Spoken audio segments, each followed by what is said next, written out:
Bonsoir à tous et bienvenue sur boursicoté.com pour cette nouvelle analyse technique Forex et matières premières. Nous pouvons constater ici sur la paire de devises euro-dollar que suite à un énième contact ici sur la zone des 1,0371, les cours remontent ici en direction des moyennes mobiles. Donc pour l'instant c'est le statu quo, on est toujours ici dans ce range, au-dessus de ce support et sur une zone de résistance des 1,0520 qui était l'ancienne zone de support majeur de la dynamique court et aussi un support majeur de la dynamique moyen et long terme.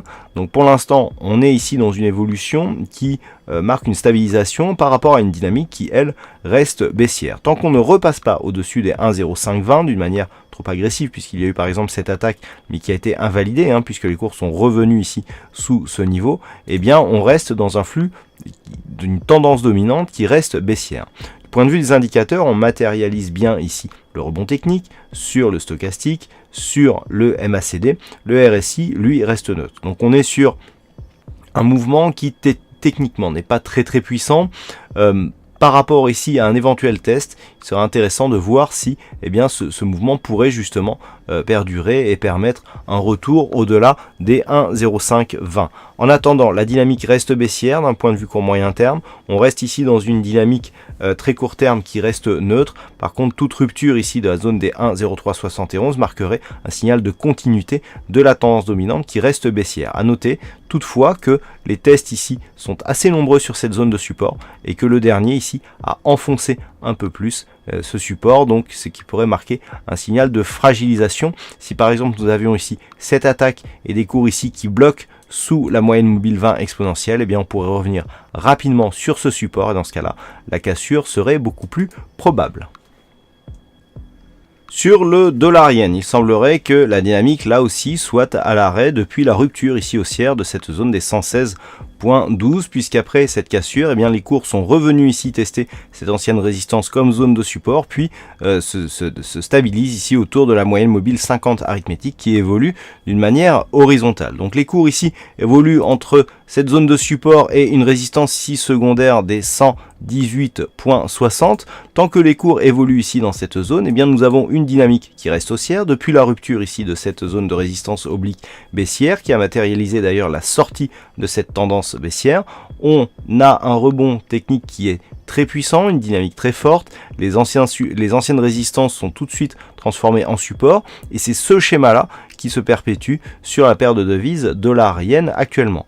Donc tant que les cours évoluent ici au-delà des 116,12, on reste dans une dynamique haussière, même si la phase de stabilisation court terme ici marque une petite perte de dynamique dans la poursuite du mouvement, mais dans l'éventualité d'une poursuite de la hausse et par rupture ici de cette zone des 118,60, je rappelle que l'objectif se situe à 121,36. Et enfin sur l'or, j'attirais votre attention hier sur la possibilité d'une poursuite de ce rebond technique ici qui était déjà en place. Alors on est venu ici chercher la moyenne mobile 20 exponentielle, on l'a légèrement enfoncé et puis il semblerait que les cours rebondissent. En tout cas, nous avons cassé ici la zone des 1164 $ l'once qui validait une zone de résistance intermédiaire.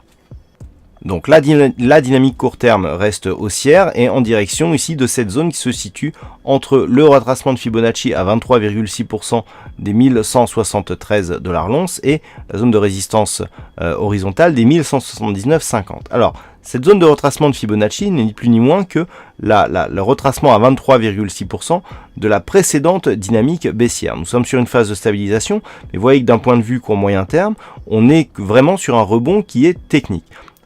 Dans l'éventualité d'une rupture ici de cette zone 23,6 et de la zone des 1179,50, nous aurions un objectif de retracement sur le 38,2, voire la zone des 1209,55 qui était la précédente zone de support moyen terme. Donc par rapport à cela, même dans l'éventualité où nous serions sur ce schéma, on aurait, du point de vue de la tendance moyen terme, un signal à peine de rebond technique. Ça n'est que au-delà de cette zone des 1209,55 qu'il pourrait y avoir un premier signal de retournement en cas de rupture du 38,2. L'objectif se situe dans la zone 50,61,8 avec cette fameuse zone des 1250,55 qui depuis sa rupture a donné le signal de la poursuite du mouvement baissier. Pour l'instant, nous ne sommes donc que dans une phase de stabilisation.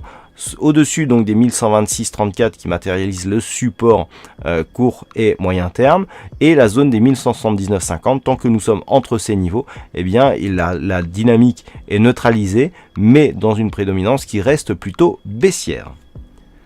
Voilà ce que nous pouvons dire donc sur l'analyse technique de ces principales paires de devises Forex. Merci pour votre attention et on se retrouve dès demain pour d'autres analyses techniques sur le site boursicoté.com.